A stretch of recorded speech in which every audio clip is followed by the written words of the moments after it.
Stick around for today's episode of Artists with a Pulse, where we look at Tab Benoit.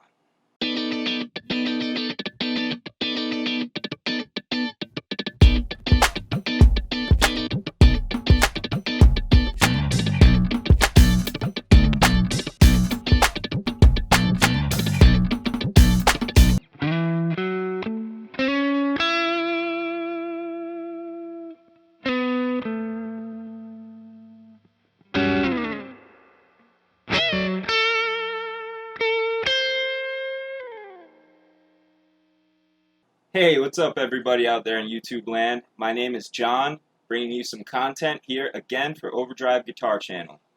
Today I'm excited to be bringing you the first in a series called Artists with a Pulse. Now, since this is the first video in the series, I'm going to explain where I got the inspiration for this video from.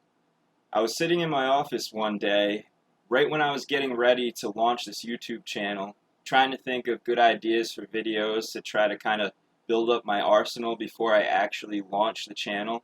I was kind of listening to an episode of True Tone Lounge as I worked, and Zach was interviewing guitar player Red Volcar. Now, Red Volcar is a session guy. He's also a honky-tonk, beer-spilling, bloody knuckles, kind of cut your teeth in the honky-tonks kind of guy. He is a great player. He's a funny guy. Check him out if you don't know him. So on this episode of True Tone Lounge, Red Volcar was talking about the importance as musicians of consuming music. He talked about how we're a product of our influences, what we practice, what we put in, the people around us, all that kind of stuff. Therefore, it's really important to kind of pay attention to what we listen to. This kind of really opened my eyes to maybe that's the reason why so many people get stuck in that kind of early intermediate stage, just kind of regurgitating the same pentatonic blues licks over only simple 1-4-5 progressions.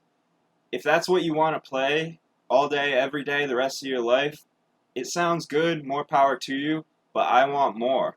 I want to channel something, I want to express myself, I want to channel my muse and get it out there sonically so other people can understand my feelings. In my opinion, that is the whole point of the language of music. So, Red is talking about how we tend to get stuck listening to what he called dead guy music. By dead guy music, of course, he means legends of the past who, unfortunately, have gone by. They're not with us anymore. But we tend to listen to the same songs over and over again. These kind of guitar hero songs that just get burned into our brain. I'll say there's nothing wrong with listening to your favorite player. I listen to Stevie Ray Vaughan almost every day. However, it's very important to vary the music you consume. And it's important to draw from new influences so that what you put out just isn't the same old stuff. So in a nutshell, that's kind of the point of this series. I'm going to give you guys some artists to listen to, some current artists. Hopefully you'll glean some inspiration from them as I have. All these artists, like I said, that I'm going to be recommending are current. They have recent albums. They're touring, or they will be. They're not right now, of course, because of this craziness going on out in the world. If you have an artist that inspires you and you think the world should know about or other guitar players should know about, please don't hesitate to drop it in the comments. I'm always looking for new guitar-driven music to listen to, and I'm sure other people who watch this are too. I'm going to recommend a specific track in case you're pressed for time to try to kind of get the most out of your time. And I'm also going to show you guys a lick kind of in the style of Tab. Now that you know where I'm coming from, let's get right to it and start talking about today's artist, Tab Benoit. Now, I'm not going to give you a whole biography, a whole rundown of Tab's life, but I will tell you Tab was born in 1957 in Louisiana. Now, I don't think that 1957 is very important, but I believe the location is. New Orleans definitely has an influence on Tab's sound. He doesn't go all Zydeco in New Orleans like that, but some of his offerings lean into that kind of funky, upbeat, bluesy, almost meters type of stuff. He's just an excellent songsmith and an excellent player. Now, these funky, upbeat, bluesy songs, I would say, are kind of the minority of Tab's offerings, though, and I would say in the majority of his offerings is where he shines. And it's kind of these dominant and major seventh bass, very bluesy sounding, but very major leaning, just beautiful, beautiful chord voicings, traditional blues, leaning heavily on B.B. King, and you can also hear guys like Sonny Boy Williamson and Howlin' Wolf in his playing, definitely leaning on B.B. King, and some other southern blues kind of plantation-like players, but definitely putting his own kind of Cajun twist on it. Tab's guitar leads are huge sounding, almost as huge as his incredibly soulful voice, which I'm just realizing I haven't mentioned yet. Besides his incredibly huge sounding guitar, which has an incredible tone, which often lends me to think that he would probably make an excellent instrumental album and really kind of have something to say with the voice of his guitar. He has got some big tones that I think would really lend themselves to that kind of Gilmour stylings, even though when we take a look at his gear in a minute, we're going to find out he doesn't use any pedals, not even a gain pedal. Now, I will say that part of the reason Tab means so much to me probably is I discovered Tab right about the time I was at a huge crossroads and I was going through something horrible in my life, right about when things were about to turn around and get better. That could be part of why I like Tab so much, but I think without a doubt his music stands up on his own. And where he shines, in my opinion, isn't that slightly sinister but kind of upbeat, funky stuff, but that soaring, beautiful blues ballad-like kind of almost sappy, even though it's sad and almost angry. You know what I'm talking about. The blues. It's the real, real blues. You can feel it. You can put your own life in it. The mark of a good songwriter. He's got songs that are specific, yet vague enough that you can kind of insert your own experiences and feel like these songs are very personal to you. In my opinion, one of the marks of a great songwriter. So I mentioned his soulful voice. Now, he often starts his songs by dropping his voice, and it's a jaw dropper.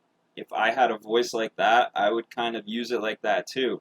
It really is a showstopper when you hear somebody sing like that. Everybody stops to see who's singing. I can't say enough good things about his voice. Also, I'm probably a little jealous because I can't sing at all. So like I said, I'm a fan of his more beautiful stuff. Maybe beautiful is the wrong word because the subject matter is often sad, but the instrumental parts of the songs are absolutely stunning. His chord voicings, and especially his lead playing, is incredible, and his tones are huge. He is definitely an emotional player that, like I said, I think should put out an instrumental album. So if I had to recommend one track, if you're pressed for time to listen to of Tab's, I would go with Darkness. Darkness is one of these beautiful but kind of sad subject kind of songs. It's about desperation and loneliness and sadness and longing, but it's also somehow about hope and beauty. It's a perfect song. If you can't tell, I'm a Tab Benoit fan. So I think you get the idea of where Tab's going musically. Since we are a guitar channel, a guitar playing and gear channel mostly, we're going to take a look at his gear now, and then we're going to take a look at a Tab lick. So in order to play these incredibly evocative, emotional, beautiful lines, Tab is using his beloved 72 thin line Telecaster Custom. You can tell how much Tab loves it by what's left of the once pristine sunburst finish. Equipped with Fender wide range humbuckers, pickups that are original to the guitar, which Tab mentioned in an intimate performance available on YouTube. These Fender wide range pickups that Tab's guitar is equipped with help lend a unique voice to his music, I feel, and probably his unique approach to gear does as well, because, well, here's a picture of his pedal board. That wasn't a mistake. He doesn't use one, not a single pedal. In fact, he used to run a Fender Super Reverb daisy-chained into a Fender Twin, So the only pedal he used to need to have was an AB box to allow him to do this. Fast forward to around 2010, Tab was approached, as was Anders Osborne, by the owner of a future amp company, which would be known as Category 5. Tab and Anders were both made signature amps, one of them a super, one of them a twin. They're called Voice of the World amps. They're named after Tab's charity, which helps preserve the wetlands. By the way, a portion of the sales from each of these amps goes to Tab's charity, something to keep in mind if you're looking for an amp. So Tab uses one of each of these signature amps now, replacing the fenders and replacing the need for the AB box because of the updated circuitry in the new amps. Like I said, these amps made by Category 5 are called Voice of the World. These amps are killer sounding the way he's running them, which is how he used to run his Fenders, daisy chain. This is how he's able to get that kind of aggressive, sometimes gritty, but sometimes subdued and beautiful tone. By daisy chaining the amps, he's able to get that cascading gain that is so beautiful and harmonically rich. These beautiful, rich tones go a long way, lending themselves to his absolutely breathtaking lead playing. So now we're going to be taking a look at a Tab-inspired lick. This is a typical lick that Tab might start a song with.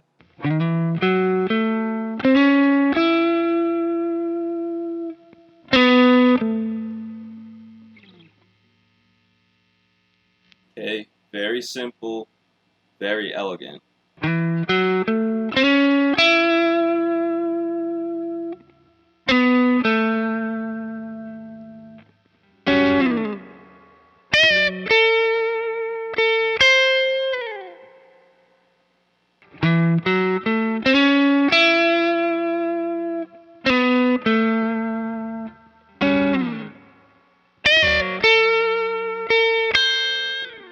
I need to be careful or I'll just keep jamming and forget you're even here.